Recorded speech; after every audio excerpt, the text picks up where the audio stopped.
A paz, Senhor Jesus, irmãos. Paz e graça, que Deus seja abençoando grandemente a vida de cada um de vocês. Dando continuidade aqui a respeito das 70 semanas do profeta Daniel, eu quero estar falando aqui a respeito de um detalhe que tem ali na profecia e que as pessoas costumam perguntar muito.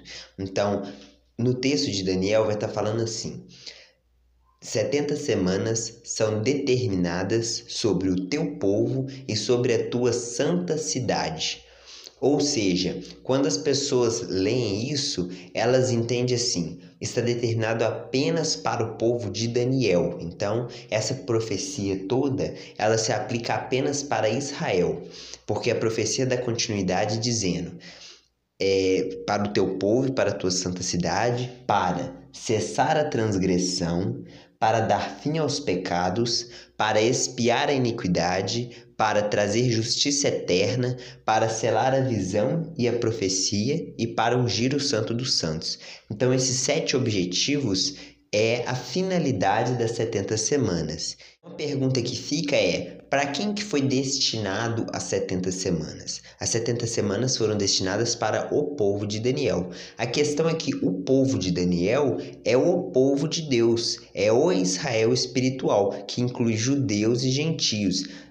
Por que eu digo isso? Porque as profecias do Antigo Testamento, elas eram para Israel e nós, gentios, fomos enxertados em Israel. Então, o Messias veio para Israel, as promessas de salvação é para Israel, as promessas de herdar a terra é para Israel e os gentios foram enxertados no Israel de Deus. Então, essa é a concepção de tudo, e não dizer que a profecia se aplica apenas para povo de Daniel, o povo de Daniel é Israel e eu não tenho nada a ver com isso, então eu não vou estudar nem as 70 semanas. Essa é a mentalidade das pessoas, que é uma coisa muito triste. A gente pode estar errado sim em alguns pontos, tudo é discutível. A questão é que ficar falando que as 70 semanas é para Israel e que não tem nada a ver com a igreja é muita tolice. Agora, eu vou fazer a leitura aqui de um texto que está no Novo Testamento, que a gente poderia ler e achar que está para Israel, né? Só que a questão é que o escritor de Hebreus está aplicando aquilo para a igreja. Olha que interessante. E de fato, repreendendo-os, diz: eis aí vem dias, diz o Senhor, e firmarei nova aliança com a casa de Israel e com a casa de Judá, não segundo a aliança que fiz com os seus pais, no dia em que os tomei pela mão para os conduzir até fora da terra do Egito, pois eles não continuaram na minha aliança, e eu não atentei para eles, diz o Senhor. Porque esta é a aliança que firmarei com a casa de Israel.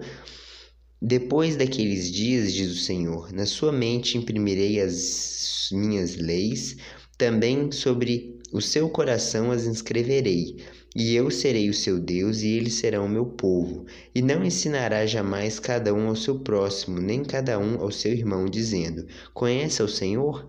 Porque todos me conhecerão, desde o menor deles até o maior, porque com as suas iniquidades usarei de misericórdia, e dos seus pecados jamais me lembrarei. Quando ele diz nova, torna antiquada a primeira. Ora, aquilo que está antiquado e envelhecido está prestes a desaparecer.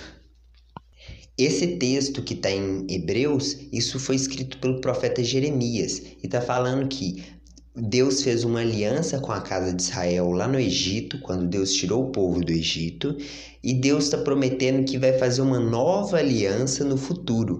Essa nova aliança é em Cristo, tanto é que é o Novo Testamento, a nova aliança.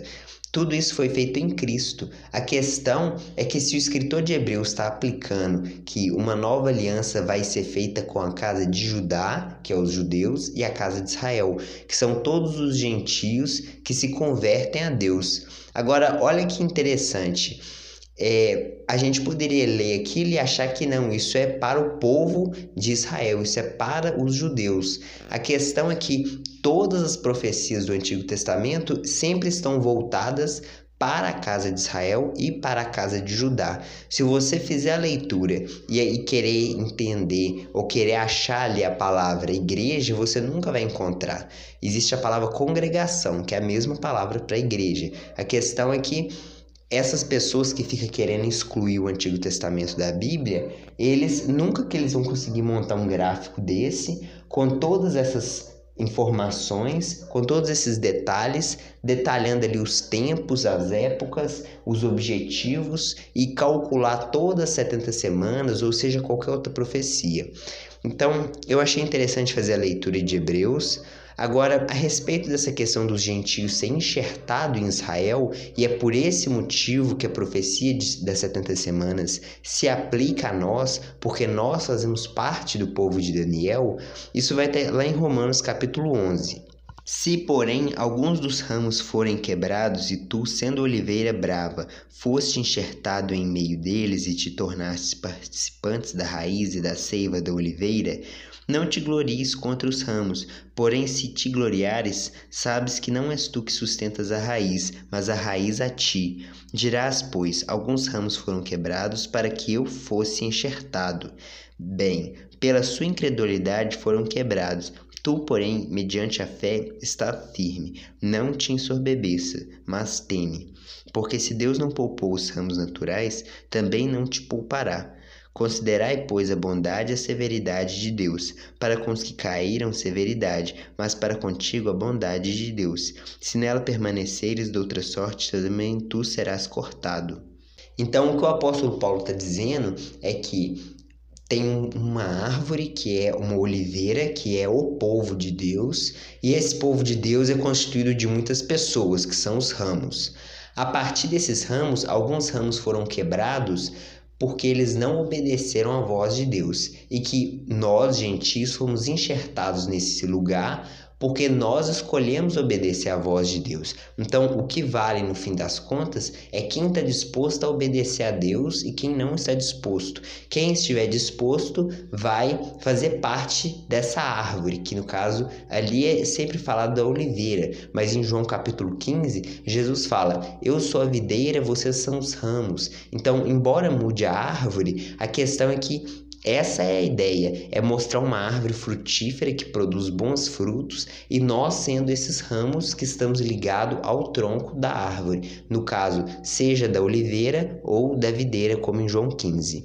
E aí é falado que os ramos foram quebrados e eles foram tirados da árvore, e isso aconteceu em 722 a.C., quando as 10 tribos foram dispersas para o mundo inteiro. Então ali começa o projeto das duas casas de Israel, embora o projeto já começou desde Gênesis, mas ali é um marco importante, quando a casa de Israel se torna gentios, e Deus fez isso porque depois ele poderia chamar todos os gentios que quisesse para fazer parte do Israel, porque Israel foi disperso entre os gentios, entende? Então essa é a lógica da coisa. E isso é tão interessante porque as profecias das 70 semanas, ela é para o povo de Daniel. O povo de Daniel é essa oliveira de Romanos capítulo 11, que é constituída tanto de judeus como de gentios, todos aqueles que obedecem à palavra de Deus. Agora, para falar mais ainda sobre o povo de Daniel, o próprio Daniel fala, vai estar lá no capítulo 7 do profeta Daniel.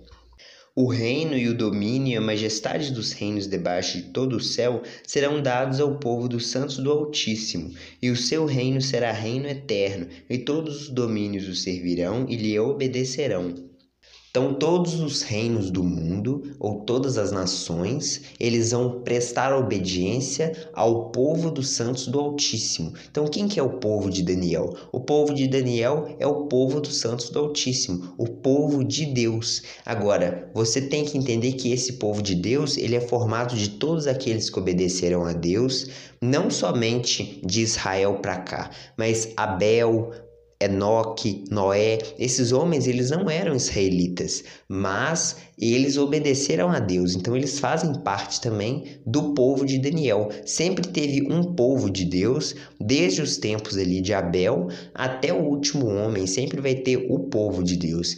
Esse povo de Deus teve que ser figurado em Israel, Deus trabalhou sim com o povo literal, porque isso era importante, principalmente para cumprir as promessas que Deus fez para Abraão, Isaac e Jacó, de que iria ter um povo literal mesmo, pessoas que seriam filho do filho do filho, que iria multiplicar, que iria ter aquele povo literal, aquele povo, o povo de Deus, embora já existia pessoas que faziam parte do povo de Deus bem antes do dilúvio, bem antes de tudo, porém veio ali o povo de Deus. Depois que o povo de Deus, o povo de Israel está ali, Deus cumpre as profecias, manda o Messias e o povo de Deus continua sendo todos aqueles que escutarem a voz de Deus. Todos aqueles que adoraram o bezerro de ouro, por exemplo, eles estavam ali geneticamente sendo do povo de Deus, mas espiritualmente eles não fizeram parte do povo de Deus, porque eles se rebelaram contra Deus, eles adoraram um bezerro de ouro, adoraram uma imagem fundida de ouro fundido, e eles foram mortos. Muitos foram mortos, muitos se arrependeram, então cada um foi colocado no seu devido lugar, ok?